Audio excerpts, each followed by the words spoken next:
Hello, creative ones. It's Melissa. Good evening from Bali. I'm here in my tea tree oil and sea salt bath, bringing to you the first of 12 days of Christmas. So, from now until Christmas Day, I'm going to be doing a small video musing, mastery mini mastery class training. My gift to you in some messages, teachings, practices, reminders, and what I'm really seeing is essential right now for navigating these highly transformational, evolutionary, revolutionary times. Yeah. So, yeah, I'm super excited about this. It came to me a couple days ago, and I've been so busy that I looked at my calendar today when I sat down to write it. I was like, oh, is this 12 days? And it was like, 12 days. Okay, do it. And I really miss doing a lot of video. I love video. And I'll tell you, the technology and the social media and the energetics and the grids of a lot of these systems have not been driving with me lately. And I've been doing a lot of real hands-on creative work here in Bali. Such a creative place. Doing a lot of grid work, global grid work, as we anchor in these higher frequencies. Yeah, and as we shift into the new earth, fifth dimension and beyond, and really grounding Eden and heaven on earth. Yeah. So before I launch into the first day of Christmas, I want to talk a little bit about, we are evolving out of these denser systems and states of consciousness, denser creations, right? That we have collectively created, consciously and unconsciously, mostly unconsciously in the third dimension, out of disconnection, separation, trauma, karma, whatever you want to call it. And we have collectively done enough work to start the bridge, right? Many of us are way showers. I've been on this journey for 20 years, we've been doing the work for a while, right? We've had the initiations. We are called to a higher level of service and leadership for this shift. And that may be you as well. And I'd love to hear from you. So write in the comments if this resonates. But what I'm seeing in my own transformations in this shift from a third dimensional into more of a fifth dimensional consciousness is really,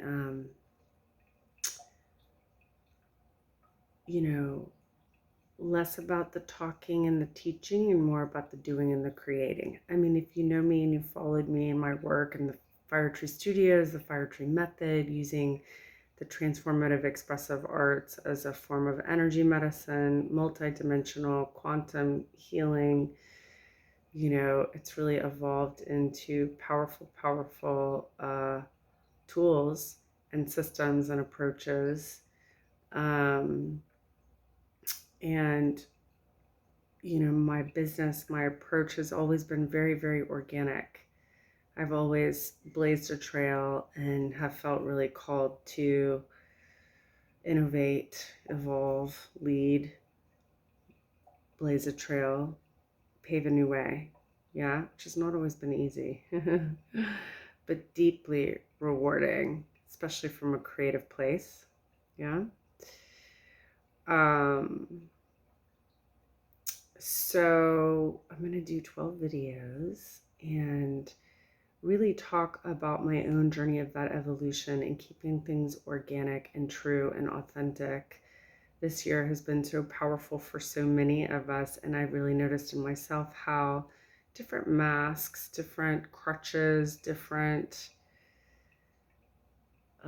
beliefs or attachments that I even had, you know, through my process over the years fall away. Like simple ones, like even just, you know, having highlighted hair. You know, I haven't highlighted my hair in about a year and it's gotten really dark. Even here in Bali, being at the beach, living on the beach, and I'm having grays come in, and it's like a whole new world. And it's been so freeing. It's been such a reclamation of my own sovereignty since growing up in Houston, Texas, that, you know, I've been highlighting my hair probably since I was in 7th grade. And it really became part of my identity and an attachment. Not that I have any judgment about it, but for me, I had to free myself of that to experience myself in that without it and honor my value with it and see where I was hiding behind it and using it to fit in, and, you know, as many other things like that that also fell away this year. Yeah. So it's a beautiful segue into the first day of Christmas today, which is, sorry, I just remembered it's also my parents' anniversary. Wanted to do a little video for them with Sophie, and I just remembered, keeping it real. But the first day of Christmas. Now, this is the gift I have for you today that I want you to unpack, is the truth about abundance, right? A lot of people throw around abundance and prosperity and even alchemy now. You know, it's like become such a trendy word, and I think people just throw it out there without really embodying it or really knowing, like, alchemy isn't just a practice, it's a way of life, right? It's transformative, creative transformation. It is creation. It is like evolution. Like we are always in a cycle of life. Yeah. And I feel like abundance is the core foundation in any work that I do, and also in any collaboration. And I think it's where people are honestly the most sick or diseased in terms of conditioning and programming, because there's such a deep plague, pandemic, if you will, around scarcity thinking and scarcity mindset and belief systems. Like, I read energy and I can immediately, in any initial conversation of meeting someone or wanting to create with them or co-create, or, you know, building these schools and, you know, projects and just any type of collaboration, I can tell if their mindset, if their mind is, their focus, their belief systems are generative or rooted in lack, right? I have a lot of clients that come to me and immediately, you know, this is par for the course with transformational work, with creative work. You see it a lot in the healer martyr myth, which my Abundant Creative course goes into, and I'll put links below to that, which is the antidote to really ending the starving artist myth and the healer martyr myth. I mean, this is work that I did. I first launched that program in 2011, you know, and it's an online course. It's very robust in terms of really understanding your own money geneogram, your lineage, where the messages around scarcity and the conditioning came from, and then how to reprogram that, how to bring it into consciousness and reprogramming it so you don't continue creating that karma. Yeah, that's what breaking the cycle of abuse, of, you know, karma, family karma is all about. It's all rooted, and most of us have it, so there's no judgment or blame to our ancestors or to others, but it has to be addressed, because you can have the most amazing ideas and the most talent and the most beautiful gifts and even the most divine connection to God. And if you're still running those subconscious programs, you will still create, right? Um, at the level of lack, and you will still create lack and perpetuate lack, and that's what you, and all that really means, it's not even about money, and that's what people don't get. It's about energy, but it's also about your soul's, your wholeness, because when we are thriving and living in our wholeness, we are aligned with the God source, the God force, creation, which is whole and complete. There's no separation. You are a conduit of, yeah, the God source, the creation, right? You are an expression of the divine. I mean, we all are, right? Always. It's either unconscious or conscious, you know? And that's where our participation is required. Your participation is required. We can no longer afford, right, to be in lack. It's going to get even more uncomfortable to be operating in those lower timelines. I just saw 1111, which means I nailed it. It's like it's going to get more and more uncomfortable to be that separate from the divine and the truth of who you are as a creator source being, as a sovereign creative source being. Yeah. I'm going to do all the days of Christmas in the bathtub. How about that? Feels very abundant, you know. Had a pretty full-on day with this eclipse and new moon. So much shifting. You know, the abundance mindset also just lets it go. Like, don't attach. You can create and uncreate, forgive, let go, unconditional love, divine neutrality, right?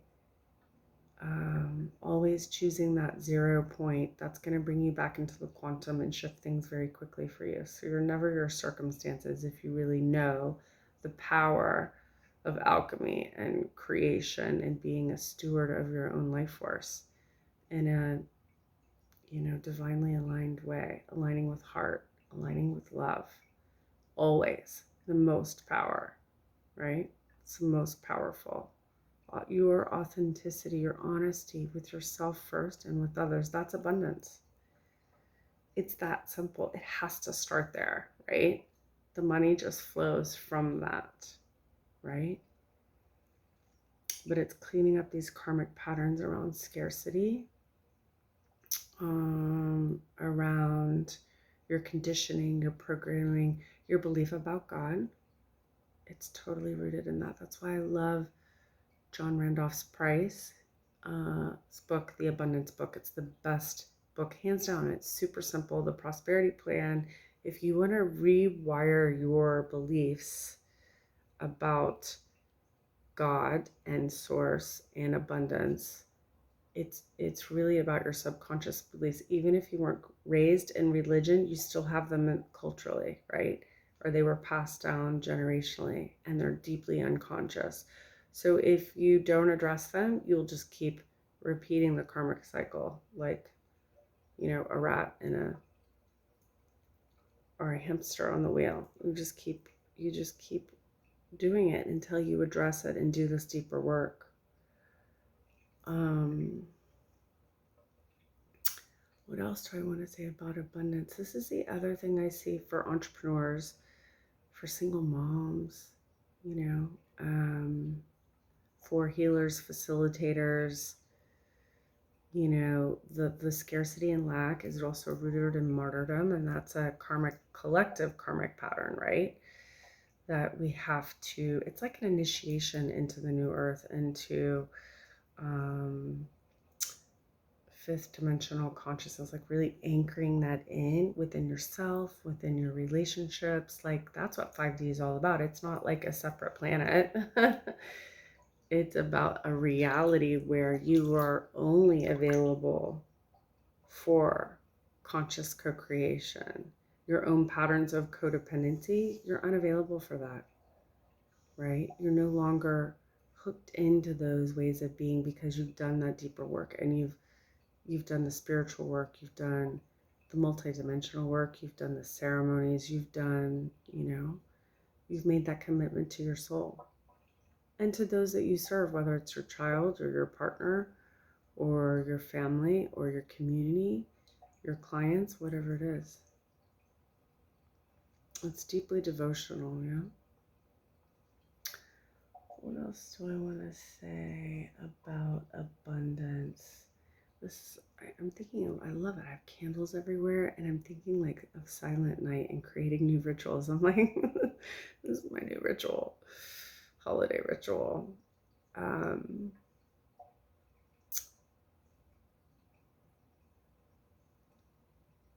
it's funny too, because in all truth, I had this like, we've had so much going on here, and Sophie was sick, and with this weird day with the eclipse in the school and teachers canceling and parents and just a little bit of chaos. And I was, for a hot minute, like, am I really creating a school here in Poly? A wild school? Like, am I really going to do this? You know, my own faith was tested. And it's just great too. I went and put my feet in the magnetic sand beach, which is a big reason why we're here at Commune. Because it's super grounding and it equalizes your energy fields. And then I took Sophie with me. We made it this little ritual. And then I realized being in a really creative environment and home can be, a lot of energy. And so I had to ground some of that. We had a lot moving today with this new moon solar eclipse. And so the bath just, it's amazing. Saltwater baths every night. It clears your energy fields, restores your own balance, your magnetics, right? And yeah, I'll go into that maybe in another video, but abundance. So the other thing about the abundance I think is so important is that it's the number one pillar in all of my trainings and all of my coaching programs.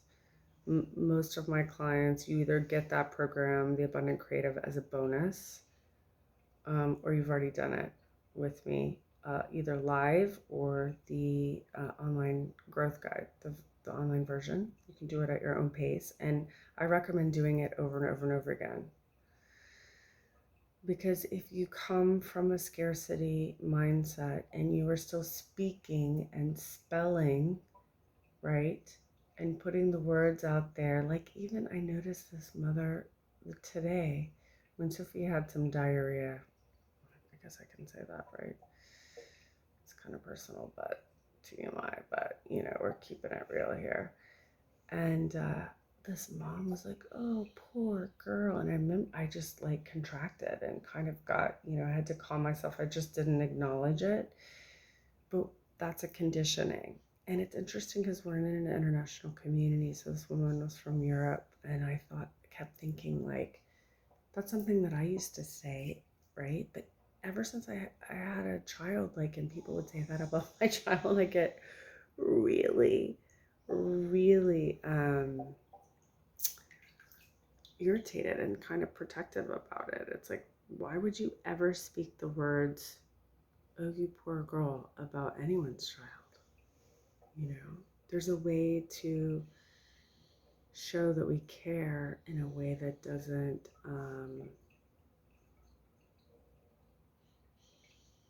it just felt like a low vibe thing. Can you relate to that? Have you experienced that? Let me know in the comments. So the other thing that I see is that people not wanting to invest in, say they're called or they want to come do the training, which is an investment, I'm not gonna lie. It's like a master's program. I'm only taking 6 people this year, and I'm only gonna focus on that in business coaching, because I'm also doing the school for kids, and I'm, really engaged with it. And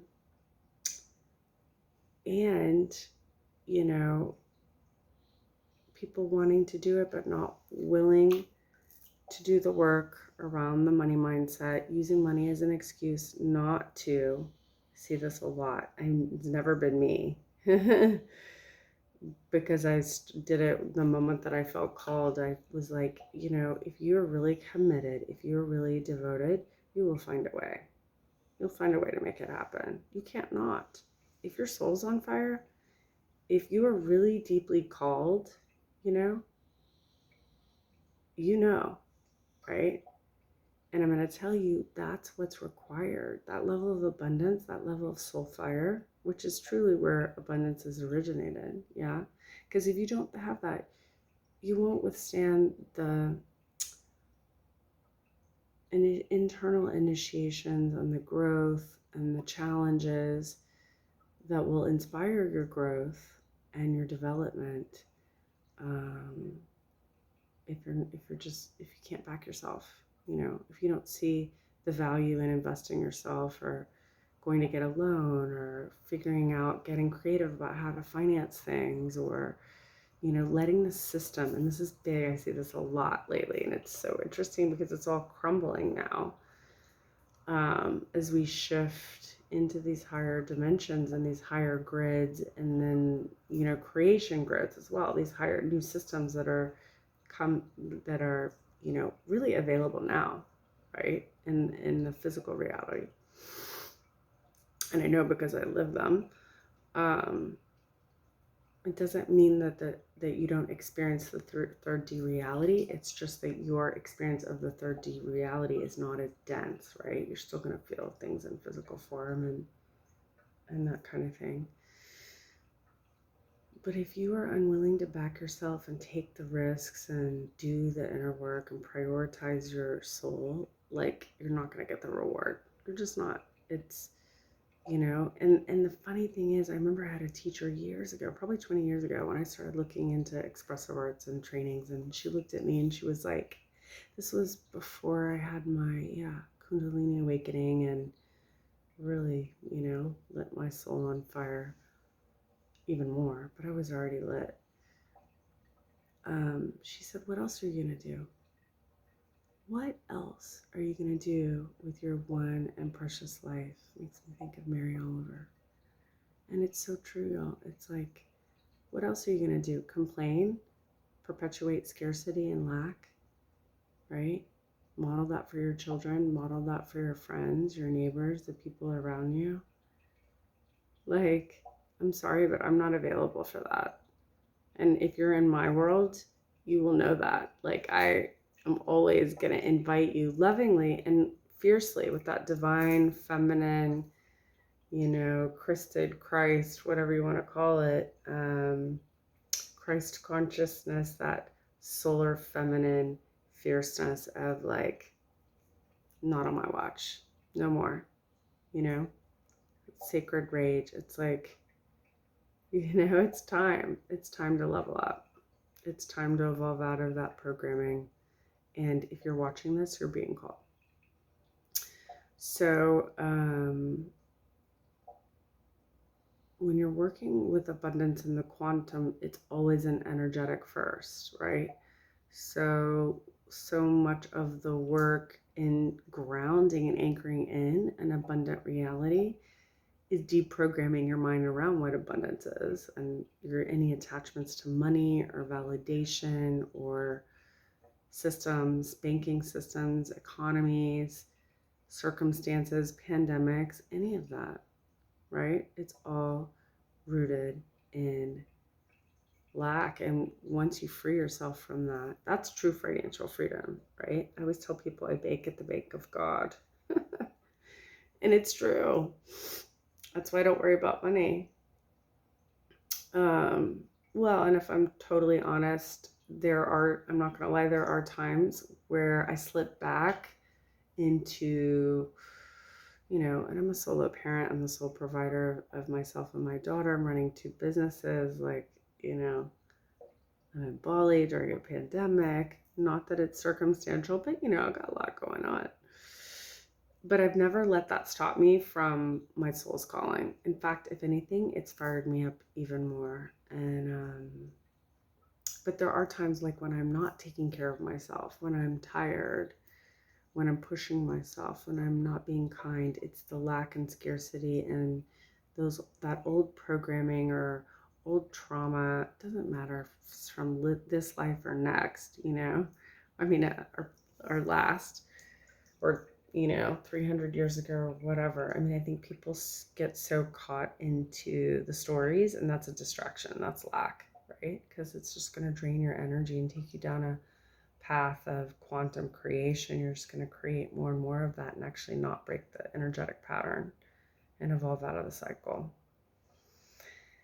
which is what the creative alchemy and karmic alchemy really, really do in terms of the quantum tools that I've created and how I work with people. So, so abundance consciousness, evolving out of lack and scarcity. Lack and scarcity, an example would be, feeling like you have to go to the gym or you're not good enough. That's a scarcity program or lack, right? And it's rooted in self-hatred of the body, and it might come from childhood trauma or inherited beliefs about the body or a woman's body or a male, whatever. There's so many layers. But that's a really subtle one that people don't realize. Yeah. What else do I want to talk about in terms of lack? For me, the biggest one that I still have to work on, and ever since I became a parent, because I'm so creative and I have all of these ideas and I have a lot of energy, triple fire sign, highly transformational, highly creative, lots of energy, lots of fire, lots of spirit. And I struggle with time as probably my biggest weakness around scarcity. But it's interesting because I create a lot of space. Like I did this years ago, my own deprogramming. I created a lot of space in my business and in my life. Like I have a lot of feminine sort of downtime, spaciousness. I don't book my calendar up, I've set up my business so that I'm coaching a lot of people just by messages or in a private group. So I don't have sessions all the time. I'm not totally booked. Like that's the old third dimensional program, as traveling, being in a different hemisphere than a lot of my clients, having a child, being a solo parent, wanting to spend more time with her, especially right now. I can still do that and serve my clients and my students in a way, my co-creators, I should say. Really, it's more, or, that's the other thing that we're shifting out of these kind of hierarchical, codependent relationships and more into, true co-creative, like equitable, energetic exchanges. They're super clean, because none of that stuff will be able to withhold a fifth dimensional reality. So you get to a point where, at least this has been my experience, like it's not worth my time and energy, right? It has to do with self-worth, obviously, as well, to engage with someone who's not committed to an abundant mindset or a prosperous, generative mindset. They're not already doing that deeper programming work, because it would be a total waste of my energy, whether it's like romantically, close friendships, business collaborators. I have to navigate that. It's a little bit tricky, and I feel like this is the biggest issue that people are having. One of them, obviously there's a lot right now, but the biggest challenge and the solution is, it's not always easy, but it is to deprogram it and to do some of the quantum karmic work around clearing it. And you can actually clear it really quickly, but you have to be devoted and you have to be committed and you have to make it a priority. It can't be this thing that you do like when the kids go to bed, like I'm doing this video. Although I am deeply committed to the 12 days of Christmas with you all. And I'm really enjoying it. Like it feels really abundant and it's flowing and feels really authentic and sacred, So thank you. So thanks for joining me in the first of 12 videos for the 12 days of Christmas. Really launching also my new school, which is not just Sophie's School, but a whole shift in the way that I do business in these co-creative training programs for the alchemical arts, all the way from abundance training to the creative alchemist, facilitator and coach mastery training and certification, which starts in February. I just said February, really starts in January, but maybe my higher mind is asking me to reevaluate that. So anyway, if you feel called, this is the other thing. Time, money for this type of training, you know, what other people think, or, you know, husband or mother or child, no. It's about sovereignty, it's about alignment, and you will know, and you will be held account to that level of commitment, service, devotion, creation. Yeah. I think that's all I want to say about that. I'll post links below to the different programs. If you want the Abundant Creative, it's on my website under trainings, the Abundant Creative. If you book a session with me and mention the 12 days of Christmas and the first day of Christmas, I will gift you the Abundant Creative online course. So it's really kind of two for the price of one, because I think everyone should have it. I really do. And really do the program, you know. And then the facilitator training, right? That's on my website too, under the Creative Alchemist for 2021. You can also private message me right in the comments below. I love you guys. Thank you so much for sharing this journey with me. And I'd love to hear your comments and your feedback and your thoughts and your challenges with lack too. We can talk more about it in the group. Okay, much love. Bye for now.